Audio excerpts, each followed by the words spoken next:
नमस्कार, मी डॉक्टर मिलिंद हिरवे, स्त्रीरोग तज्ञ, हिराई हॉस्पिटल, पेठ, वडगाव, जिल्हा कोल्हापूर।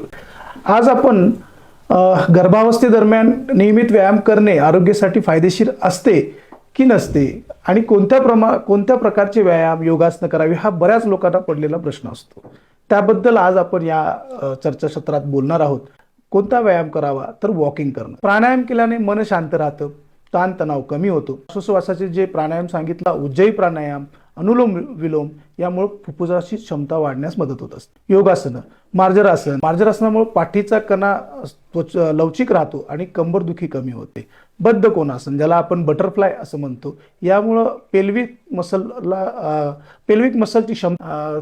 तिसरा म्हणजे ताडासन, शरीर स्थिर राहण्यासाठी ताडासनाचा खूप उपयोग होतो। पेल्विक ट्विस्ट, पाठीचा त्रास कमी करण्यासाठी आणि पेल्विक हालचाल सुधारण्यासाठी हा व्यायाम खूप उपयुक्त आहे।